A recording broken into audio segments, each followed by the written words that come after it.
전후적으로 이렇게 인사합시다. 하나님 당신을 겁나게 사랑하십니다.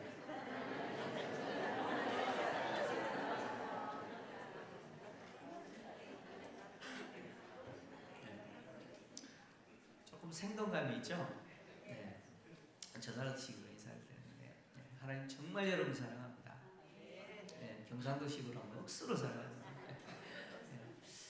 오늘 하나님이 얼마나 우리를 사랑하는지 깨닫고 또 그 하나님의 사랑을 발견하는 시간 되기를 주의 이름으로 축원합니다. 인간에게 있어서 가장 최고의 가치는 뭐겠습니까?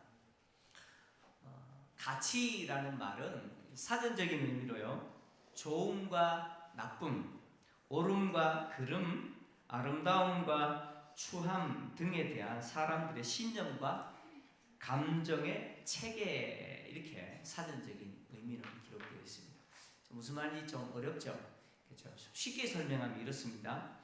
최고의 가치란 뭐냐? 인간에게 있어서 가장 좋은 것, 가장 옳은 것, 가장 아름다운 것, 이것이 최고의 가치라는 거예요. 그래서 이 최고의 가치는 무엇과도 바꿀 수 있느냐? 내 목숨과도 바꿀 수 있는 것, 이것이 최고의 가치입니다. 그런데 오늘날 현대인들에게 있어서, 솔직히 우리 자신들에게 있어서 최고의 가치는 뭐냐? 이 세 가지로 압축이 됩니다. 세 가지로 압축되는데 그게 뭐냐? 부와 명예와 권력입니다. 여러분 그렇지 않습니까?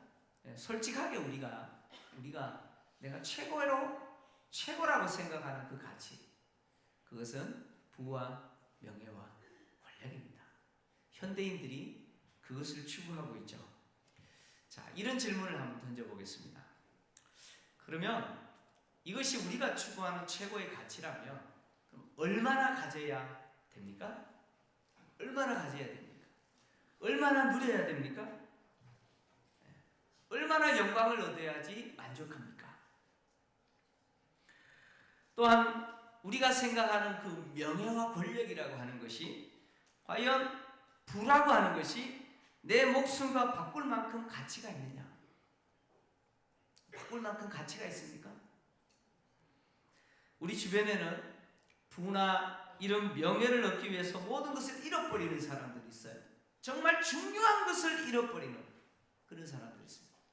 또 권력을 얻은 후에 그것 때문에 인생을 불행하게 마무리하는 사람도 많이 있습니다. 인류 역사에 있어서 가장 많은 부를 소유했고 또 명예와 권력을 가졌던 한 사람을 소개하라면 저는 바로 이 사람을 소개합니다. 성경이 기록하고 있는 솔로몬 왕입니다. 성경은 솔로몬 왕에 대해서 그가 얼마나 많은 부와 명예와 영광을 누렸는지 이렇게 소개하고 있죠. 열왕기상 4장 22절에서 23절을 보면 솔로몬 왕에 대해서 이렇게 기록합니다. 우리 한번 같이 읽어보겠습니다. 시작. 솔로몬의 하루의 음식물은 가는 밀가루가 30고루요, 굵은 밀가루가 60고루요, 살찐 소가 10마리요, 초장의 소가 20마리요, 양이 100마리며 그 외에 수사슴과 노루와 암사슴과 살찐 새들이었더라. 아멘. 여기 고운 가루, 굵은 밀가루 30고루, 60고루라고 표현하고 있는데 이 고루라는 단어는 양을 측정하는 옹기 있죠. 옹기. 옛날에 옹기. 그 옹기에서 온 단어입니다. 우리 돼, 말 하면 기억하시죠?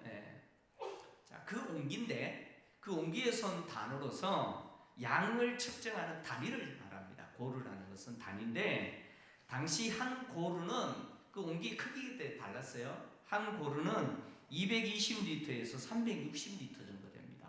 한 고루. 그러니까 가는 밀가루가 30고루다 그랬어요. 그러면 얼마 정도 되느냐? 약 6,600리터에서 1,800리터 됩니다. 작은 양이에요. 엄청난 양이죠. 그리고 굵은 밀가루가 얼마나냐? 60고루라 그랬어요. 그러면 정확하게 리터로 계산하면 13,200리터에서 21,600리터에 해당되는 밀가루를 하루에 먹었다는 거예요. 하루에 이 정도의 가는 밀가루와 굵은 밀가루로 양식을 해서 먹었고, 거기에다 살찐 소가 몇 마리요? 살찐 소 몇 마리? 예, 사라져 버렸네. 살찐 소가 몇 마리예요? 10마리. 살찐 소가 10마리. 초장의 소가 몇 마리요? 좀 띄워주세요 다시. 예. 초장의 소가 몇 마리요? 20마리. 20마리. 살찐 소가 10마리에다가 우리는 한 마리 먹기도 힘든데, 예, 살찐 소가 10마리에 초장의 소가 20마리에다가 양이 몇 마리요? 와, 양이 100마리. 거기에다가 숫사슴과, 예, 구경도 못하는 노루와 거기에 또 암사슴과 살찐 새들. 이게 솔로몬 왕이 하루에 먹는 양이라는 거예요. 뭐 솔로몬 혼자 먹었겠어요? 어떻게 먹겠어요? 솔로몬 혼자 먹었다는 이야기가 아니라 솔로몬이 통치하는 그 왕궁에, 솔로몬 궁에 있는 사람들이 그날 먹는 양이 이 정도였다는 거예요. 여러분, 이 정도 먹고 누가 이 정도 먹고 삽니까? 상상이나 되겠습니까? 하루 먹는 양이 이 정도예요. 하루. 솔로몬이 얼마나 잘 먹고 삽니까? 이렇게 잘 먹었어요. 근데 솔로몬이 이렇게 먹는 것만 잘 먹었느냐? 아니에요. 열왕기상 4장 29절에서 34절을 보면 이렇게 기록하고 있어요. 제가 읽어드립니다. 눈으로 좀 따라와 주십시오. 하나님이 솔로몬에게 지혜와 청명을 심히 많이 주시고 또 넓은 마음을 주시되 바닷가에 모래같이 하시니 솔로몬의 지혜가 동쪽 모든 사람의 지혜와 애굽의 모든 지혜보다 뛰어난지라. 그는 모든 사람보다 지혜로워서 예스라 사람 에단과 마홀의 아들 헤만과 갈골과 다르다보다 나음으로 그의 이름이 사방 모든 나라에 들렸더라. 그가 잠언 3000가지를 말하였고 그의 노래는 1005편이며 그가 또 초목에 대하여 말하되 레바논의 백향목으로부터 담에 나는 우소처까지 하고 그가 또 짐승과 새와 기어다니는 것과 물고기에 대하여 말하는지라. 사람들이 솔로몬의 지혜를 들으러 왔으니 이는 그의 지혜의 소문을 듣는 천하 모든 왕들이 보낸 자들이더라. 아멘. 자, 솔로몬이 먹는 것만 잘 먹었느냐? 먹는 것만 잘 먹은 게 아니에요. 그가 가진 지혜가 얼마나 대단한지 요즘식으로 이야기하면요, 인문학, 자연과학에 있어서 노벨상은 누가 독차지합니까? 솔로몬이 독차지했다. 네? 문학, 소설, 시, 솔로몬보다 탁월한 사람이 없어요. 또 자연과학, 그리고 생물학, 네? 솔로몬보다 탁월한 사람이 없습니다. 없습니다. 그러니까 뭐 문학과 또 자연과학과 뭐 이런, 한마디로 이야기하면 당시 세계 석학이라고 하는 사람들보다 더 머리가 탁월한 지혜를 갖고 있는 사람이 솔로몬. 그러니까 박사학위 수십 개 갖고 있는 거죠. 무엇인지 모르면 누구한테 물어보면 돼요? 네, 네이버에 물어보는 게 아니라 솔로몬한테 물어보면 다 돼요.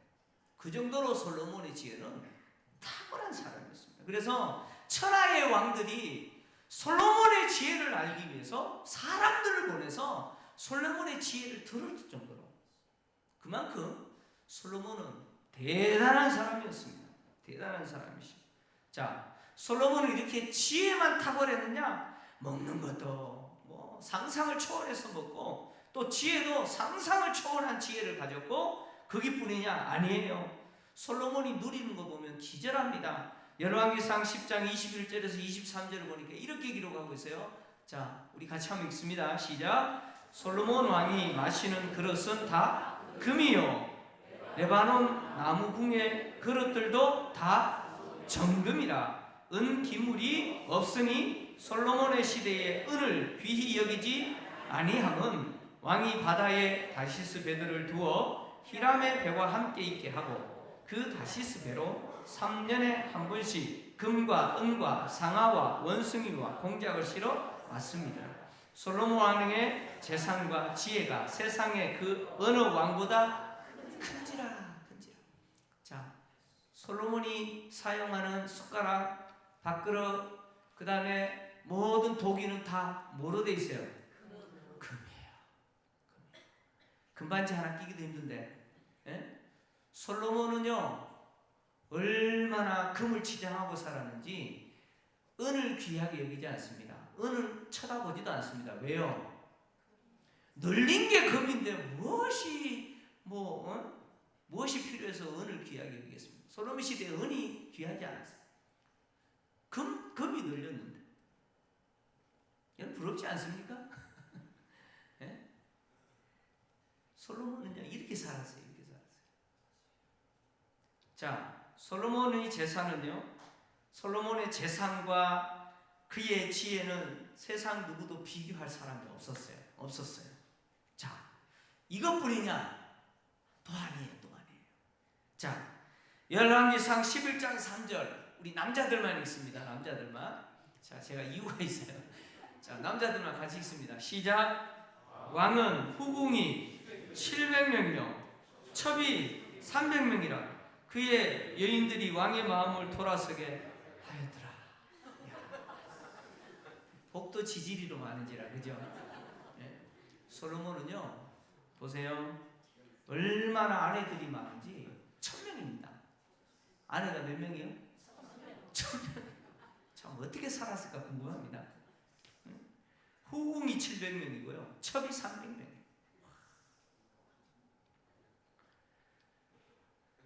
솔로몬이 누린 이 부귀영화, 이렇게 누린 사람은 없어요.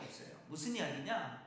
여러분, 때로는 정말 부러울 정도로 부를 소유한 사람도 있지만 그 부와 함께 부러울 만큼 지혜를 소유한 사람은 없습니다. 부러울 만큼 지혜는 있지만 부는 없는 사람도 있겠죠. 그죠? 그러니까 솔로몬은요 부만 있는 게 아니에요. 부도 세계 탑, 지혜도 세계 탑, 그가 누리는 모든 것도 세계 탑. 둘째가라면 서러울 정도. 그러니까 솔로몬과 비교해 볼 사람이 없어요. 비교할 사람이. 천하의 왕들 가운데 비교할 만한 사람이 잘 없습니다. 모든 것을 가졌고 모든 것을 누린 사람이에요.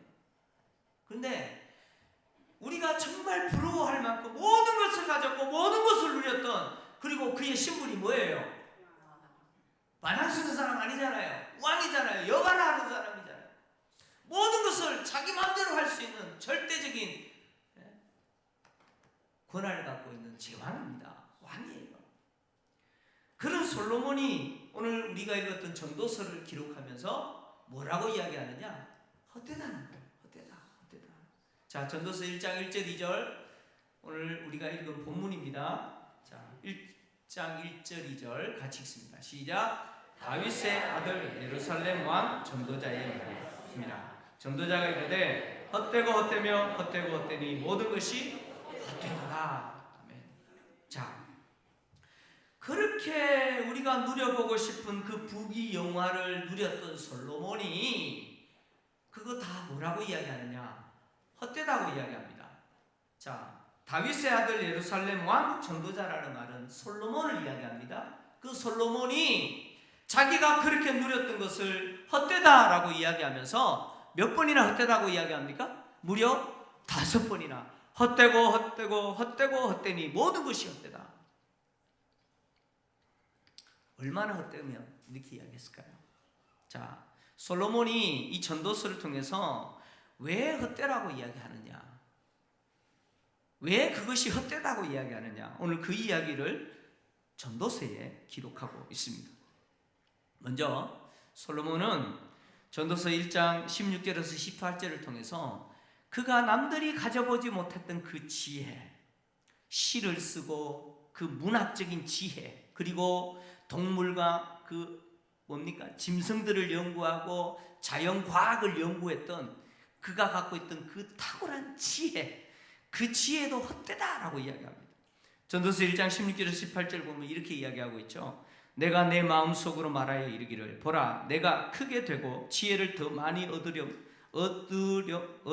얻었으므로 나보다 먼저 예루살렘에 있던 모든 사람들보다 낫다 하였나니 내 마음이 지혜와 지식을 많이 만나 보았음이로다. 내가 다시 지혜를 얻고자 하며 미친 것들과 지혜를 알고자 하며 미친 것들과 미련한 것들을 알고자 하여 마음을 썼으나 이것도 바람을 잡으려는 것인 줄을 깨달았도다. 지혜가 많으면 번뇌도 많으니 지식을 더하는 자는 근심을 더하느니라.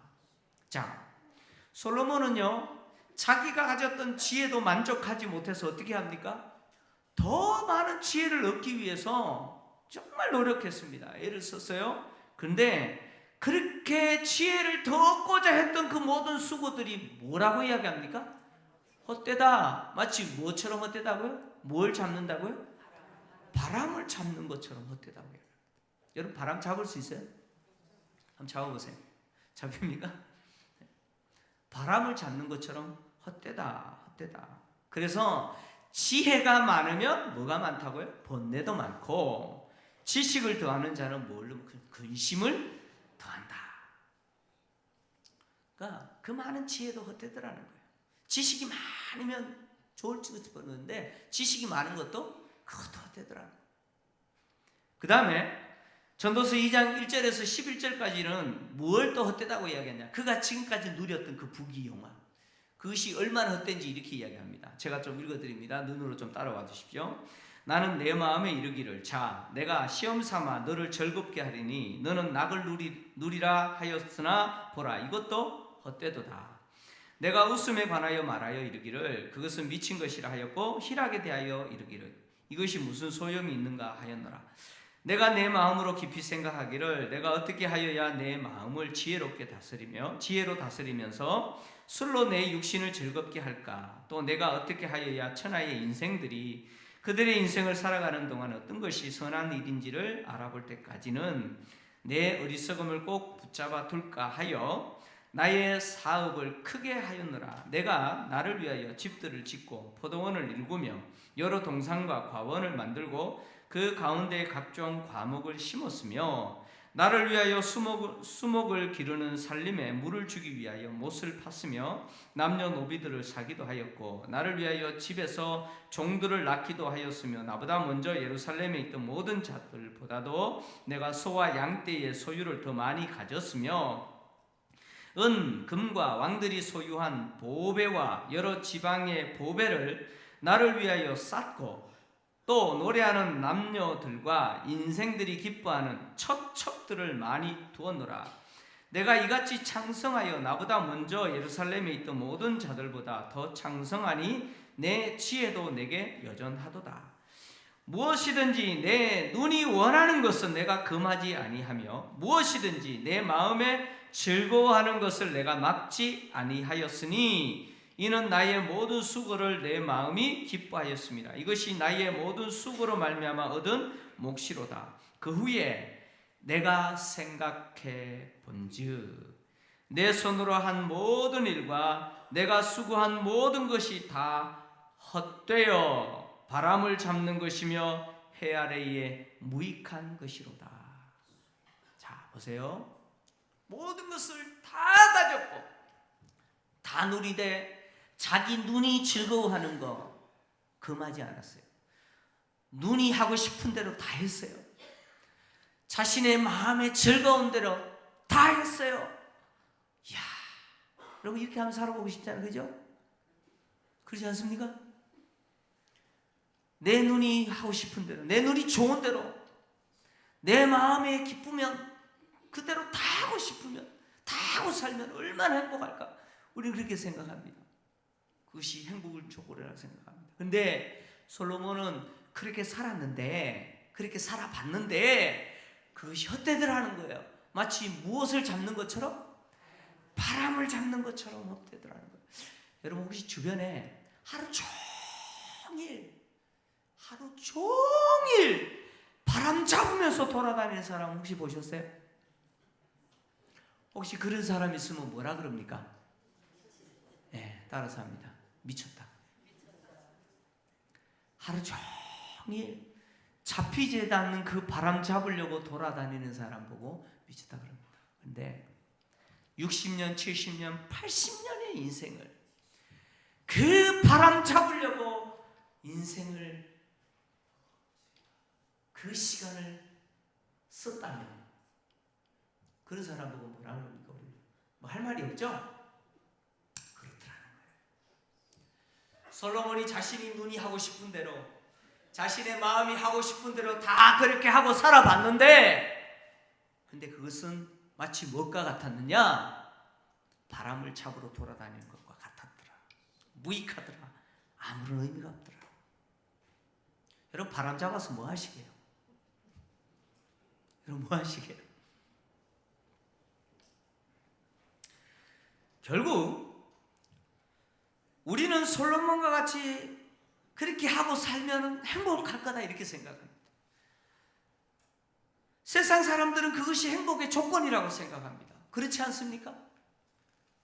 내가 하고 싶은 거 다 하고 살고, 누리고 싶은 거, 먹고 싶은 거 마음껏 먹고 살고, 그렇게 소유하고 누리고 살면 그것이 내가 행복할 거라고 생각합니다. 그런데 솔로몬은 뭐라고 이야기하느냐? 바람 잡으면서 돌아다니는 것과 시간을 낭비하는 것과 동일한 것이더라.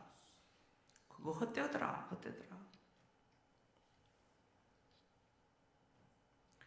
왜 솔로몬은 우리가 그렇게 꿈꿔보는 그 삶을 살았는데도 불구하고 그것이 헛되라고 말할까요? 그것은 인간의 행복, 즉 인간의 삶의 목적, 인간이 추구해야 될 최고의 가치는 그것이 아니더라는 거예요. 솔로몬은 인간은 부귀영화를 누리는 것, 그것이 인간의 목적이 아니라는 거예요. 인간의 목적은 뭐냐? 솔로몬은 전도서 마지막에 이렇게 이야기합니다. 전도서 12장 13절 14절 같이 읽습니다. 시작. 일의 결국을 다 들었으니 하나님을 경외하고 그의 명령들을 지킬지어다. 이것이 모든 사람의 본분이니라. 하나님은 모든 행위와 모든 은밀한 일을 선악간에 심판하시리라. 아멘. 솔로몬은 인간의 삶의 본분이 뭐냐? 그것은 하나님을 경외하고 그의 명령을 지키는 것이다. 왜? 하나님은 인간의 모든 행위를 선악간에 심판하시기 때문이다. 하나님은 인간을 창조하실 때에 하나님을 예배하고 하나님을 경외하며 그의 명령에 순종하는 자로서 인간을 만드셨습니다. 그러나 인간은 하나님을 떠났어요. 하나님을 떠나고 헛된 세상의 부귀영화, 손으로 잡을 수 없는 그것을 잡으려고 살다가 결국 어떻게 되느냐? 영원히 망하는 존재가 되어버렸습니다. 그것이 인생이라는 거예요. 인생. 지금도 인간들은 결코 인간의 삶의 목적이 될 수 없는 그것을 더 많이 가지려고, 더 많이 누리려고 전쟁을 하면서 삽니다. 여러분, 전쟁하면서 살아요. 그러나 그 결과는 언제나 불행으로 끝납니다. 불행으로 끝나요. 왜 불행으로 끝납니까? 무엇이 기다리고 있어요? 죽음이라고 하는 것이 기다리더라는 거예요. 세상의 모든 것을 가졌던 인간도 죽음 앞에 딱 서면 다 내려놔야 돼요. 그렇게 움켜잡았던 거 다 놓아야 됩니다. 아무것도 가져갈 수가 없어요. 솔로몬 왕이 이야기했던 것처럼 인간의 본분, 인생의 본분은 하나님을 경외하고 그의 명령을 지키는 것입니다. 왜요? 하나님이 인간의 모든 선악간의 은밀한 것들을 다 심판하시기 때문에. 인간이 죽음 앞에 서는 순간 우리는 하나님을 만나야 됩니다. 죽음은 인간이 하나님 앞에 서는 순간입니다. 이 죽음을 통해서 인간은 자신이 살았던 삶에 대해서 하나님 앞에 뭘 해야 되느냐? 결산해야 됩니다. 그러나 어떤 인간도 하나님 앞에서 자신의 노력과 헌신으로 내가 이 본분을 지켰습니다라고 말할 인간은 아무도 없습니다. 여러분, 인간이 죽음을 두려워합니다. 왜 죽음을 두려워할까요? 여러분, 죽음 자체를 두려워하는 게 아닙니다. 죽음 자체를 두려워하는 것이 아니라 그 죽음을 통해서 하나님과 대면해서 내 인생을, 내가 지금까지 살아왔던 시간을 하나님 앞에 결산해야 되는, 그래서 그 하나님으로부터 선언되어지는 그 심판을 두려워하기 때문에 인간은 죽음을 두려워하는 거예요. 다시 말씀드리면 내 안에 있는 이 죄악 때문에 하나님을 경외하지 않고 하나님의 명령에 순종하지 않고 하나님을 예배하지 아니었던 그 나의 삶을 통해서 내가 가지게 된 이 죄 문제, 이것 때문에 당하게 되는 그 하나님의 심판이 두려워서 죽음을 두려워하는 겁니다. 그것이 인간이에요. 여러분 혹시 집에 자녀들이 계시죠? 자녀들이 어느 날 딱 와서 당신 우리 아버지 아니에요, 당신 우리 어머니 아닙니다 라고 말하면 여러분 어떻습니까? 그럴 일이 없을 거예요, 그죠? 근데 만약에 그런 일이 있다면 어떻습니까? 세상에 부모를 부모가 아니라 그러고 나를 낳아주신 아버지와 어머니가 아버지가 아니다, 어머니가 아니다라고 하는 그런 아들이 있다면 세상은 그런 자식을 뭐라고 부릅니까? 저거 할 호로 자식이 있나 그러죠, 그죠? 제가 험악한 말은 안 합니다. 호로 자식이죠, 호로 자식이죠. 여러분 부모에게 불효하는 게 뭡니까? 뭐 부모에게 거짓말을 할 수도 있어요, 그죠? 좀 잘못해서 죄 지을 수도 있어요. 그런데 나를 낳아주신 아버지를 아버지가 아니라 그러고 나를 낳아주신 어머니가 어머니가 아니라고 하는 것보다 더 불효가 어디 있습니까? 없죠. 인간이 그렇다는 거예요. 나를 태어나게 하시고 나를 오늘까지 살게 하신 나의 주인 되시고 하늘과 땅을 만드시고 그 안에 있는 모든 피조 세계를 창조하신 그 주인 되신 하나님을 인간은 없다. 하나님 없다. 하나님 없다. 내 인생의 주인 하나님 아니다. 내 인생은 나의 것이다. 노래도 있잖아요. 내 인생은 나의 것. 여러분 우리가 도덕과 윤리적으로 좀 잘못 사는 거 그것이 죽을 죄가 아니고 정말 우리가 하나님 앞에 죽을 죄는 뭡니까? 하나님을 부정하는 거예요. 하나님 부정하는 거예요. 그것이 죄인인 인간이고 그것이 하나님 앞에 섰을 때 심판의 이유입니다. 이런 인간을 하나님이 불쌍히 여기셔서 당신의 아들을 보내셨어요. 당신의 독생자 아들을 보내시고 그 아들을 우리 대신 십자가에 죽으셨어요. 그것이 예수님의 십자가 사건입니다. 그래서 그 아들을 믿는 자에게는 누구에게든지 그 죄를 용서하시고 영생을 얻게 하시겠다라고 약속하셨어요. 왜냐? 인간은 누구도 스스로 자신을 구원할 수 없어요. 어떤 인간도 자신에게 있는 이 죄 문제, 이 문제를 해결할 수가 없어요. 그래서 2000년 전에 지금 예루살렘 이스라엘 땅인 그 팔레스타인 땅에 태어나신 예수님은 바로 우리 죄를 위해서 죽어주신 분이에요. 여러분 예수님의 실존 역사, 실존, 즉 예수님이 실존하셨던 인물이라고 하는 것은 성경만 이야기하는 게 아니에요. 세상 역사도 이야기를 합니다. 여러분 예수님의 실존을 부인하면요 알렉산더도 부정되어야 되고요 소크라테스 다 부정되어야 됩니다. 여러분 우리가 알고 있는 조선시대 왕들 다 부정되어야 돼요. 그만큼 예수님의 실존은 사실입니다. 세상 역사가 증명합니다. 성경만 이야기하는 게 아니에요. 예수님이 로마가 유다를 통치하기 위해서 이스라엘을 통치하기 위해서 보낸 총독이었던 본디오 빌라도에 의해서 죽었다라는 사실도 성경만 이야기하는 게 아니에요. 세상 역사도 이야기합니다. 1세기 로마의 역사가였던 타키투스라고 하는 유명한 역사가 있습니다. 이 역사가는 바로 로마 총독이었던 본디오 빌라도에 의해서 유대 청년 예수가 십자가에 처형됐다라고 분명하게 기록하고 있습니다. 유대인 역사가였던 요세푸스 역시 정확하게 기록하고 있습니다. 그들은 기독교인 아닙니다. 고고학은요 당시 예루살렘을 통치했던 로마 총독 본디오 빌라도가 만들어 놓은 정확한 고고학적인 증거들이 고고학에서 발굴됩니다. 누구도 본디오 빌라도의 실존 인물이라고 말합니다. 실존 인물을 부정하지 않습니다. 이렇게 성경뿐만 아니라 세상 역사도 실존했다고 말하는 예수님에 대해서 세상 사람들은 4대 성인 중에 한 명이다 이렇게 생각하죠. 그러나 예수님은 한 번도 당신을 성인이라고 말하지 않아요. 다른 성인들과 비교해서 나는 성인이다 그렇게 말하지 않아요. 예수님은 대신 당신을 누구라고 말하셨느냐? 나는 하나님의 아들이라고 이야기했어요. 당신은 하나님의 아들이라고 주장하셨고, 누구든지 나를 믿는 자는 영생을 얻을 거다.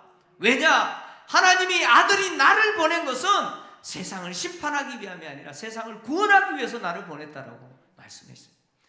요한복음 3장 16절에서 17절, 예수님이 이렇게 말씀하셨어요. 하나님이 세상을 이처럼 사랑하사 독생자를 주셨으니 이는 그를 믿는 자마다 멸망치 않고 영생을 얻게 하려 하심이라. 하나님이 그 아들을, 당신이에요, 그 아들을 세상에 보내신 것은 세상을 심판하려 하심이 아니요 그로 말미암아 세상이 구원을 받게 하려 하심이라. 또 예수님이 이렇게 말씀하셨어요. 요한복음 5장 24절 같이 읽습니다. 마지막 시작. 내가 진실로 진실로 너희에게 이르노니 내 말을 듣고 또 나 모르신 이를 믿는 자는 영생을 얻었고 심판에 이르지 아니하나니 사망에서 생명으로 옮겼느니라. 아멘. 나와 나를 보내신 아버지를 믿는 자는 뭘 얻는다고요? 영생을 얻는다. 사망에서 생명으로 옮겨진다. 이것이 예수님의 말씀이에요. 여러분, 예수님의 이 말씀이 사실이라면 우리는 예수를 믿어야 돼요. 믿습니까? 예수를 믿어야 돼요. 여러분, 어떤 세상 사람도 예수님이 정신적으로 좀 이상한 사람이었다, 예수님은 거짓말쟁이다라고 말하지 않습니다.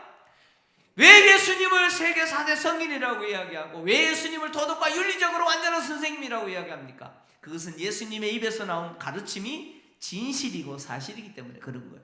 그러면 예수님이 나는 하나님의 아들이다, 나를 믿는 자는 영생을 얻는다라고 한 말이 이게 사실이고 진실이면 우리 예수를 믿어야 되는 겁니다.